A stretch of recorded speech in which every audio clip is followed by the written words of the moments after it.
Thank you for joining us again on News Now. I am Frank Obalape.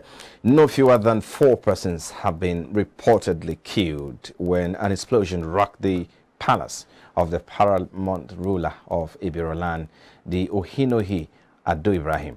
The explosion was said to have occurred around 9 a.m. Thursday morning.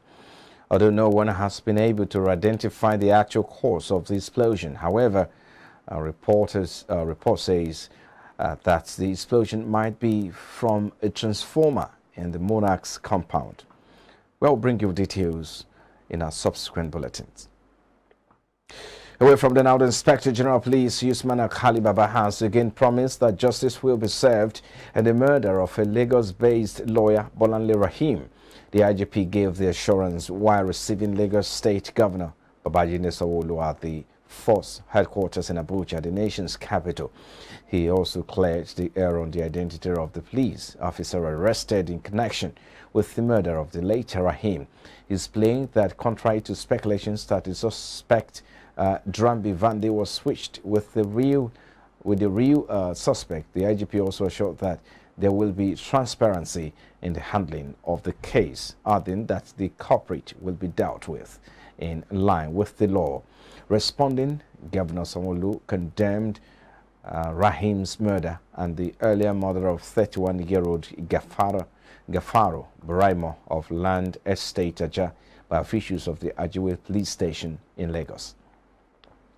And now the Ekiti State Governorship Election Petition Tribunal sitting in Ado Ekiti has upheld the victory of the candidate of the All Progressives Congress, Biodun Oyebanji, in the June governorship election in the state. Oyebanji had polled a total of 187,057 votes to defeat his two closest challengers, Shegoni of the Social Democratic Party and BC Kolawole of the People's Democratic Party. The SDP emerged in second place with total vote of 82,211, while the PDP was third with 67,457 votes. Unsatisfied with the outcome of the election, SDP Zoni had on July 7 filed a petition at the tribunal challenging the declaration of the All Progressives Congress candidate Biodun Oyebanji by the Independent National Electoral Commission as the winner of the election. He hinged his case on alleged election rigging by voter inducement and bypass of the bimodal voter accreditation system BVAS at some polling stations. The authenticity of the WAEC certificate presented by the deputy governorship candidate of the All Progressives Congress, Muni Shadi Afuye, among other grounds. Away from there now, the House of Representatives has frowned at the claim by the president of the Academic Staff Union of Universities, Emmanuel Osodeke, that the Speaker, Honorable Femi Gbajabiamila, used deception to convince the union to call off their 8-month strike.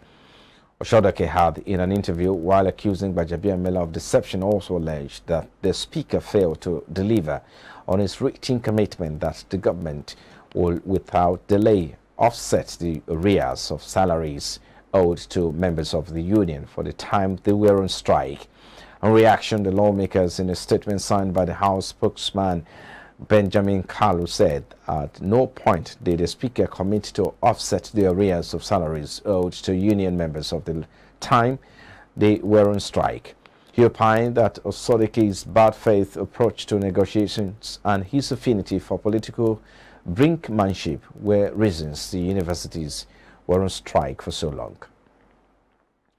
And now the Olubado of Ibadan land, Oba Olalekan Balogun Ali Okumade II, the two medical professionals, Saheed Ademola and Kolawole Ilesanmi, and the chief executive of a non-government organization, Fortunate Michael Charity Foundation, Michael Olorutola, have called on the well-to-do in the society to extend hands of love to the less privileged people, especially during festivities. They made the call during the medical outreach organized by Fortunate Michael Charity Foundation in conjunction with Olubado in Council and KD Health Care at the Aliwo Palace of the Olubado in Ibadan, the Oyo State capital. Fortunate Michael Charity Foundation is the foundation to help the less privileged in general, either in education sector or in medical line or anything. And then is Fortunate Michael Charity Foundation is to help the widows as well. Just a free medical outreach to help everybody, for everybody to check their health status. That is what we are doing here today. We are targeting, like, let me say, thousands of people here, because we have a lot of equipment, a lot of drugs, free drugs for everybody. So many people are having hypertension, series of illness due to not being able to reach, to get a medical advice or to get a medical attention. The reason is because they are not financially viable. So if we could continue doing things like this, at least I am very sure if those that don't have money, like those that are not financially viable, like reaching them, going to them, at least they will confide in you to tell you what is wrong with them. The thing that they did for us today, no, we saw everything is free. I know my BP status, my level of sugar, my everything, which to say that if I go to, even to Adeoyo, I will spend more than 5,000. They did it for us free of charge.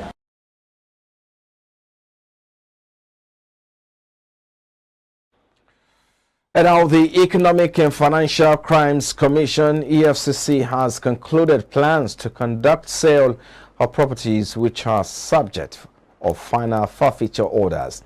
The Commission had on Saturday, December 24, 2022, publicly announced the commencement of the auction exercise with advertorial in major newspapers inviting bids for the properties. According to the Commission, interested persons or organizations have until 12 p.m. Monday, January 9, 2023 to submit their bids. EFCC spokesperson Wilson Wujaren disclosed this in a statement. According to him, the properties consisting of 61 units of luxury apartments, plots of lands and apartments across the country are being offered for sale in accordance with the Economic and Financial Crimes Commission Act of 2004, Public Procurement Act of 2007, and the Proceeds of Crime Recovery and Management Act 2022. You're watching News Now, coming to you live from our studios. We take a quick commercial break. We'll be back with more news update. Please stay with us.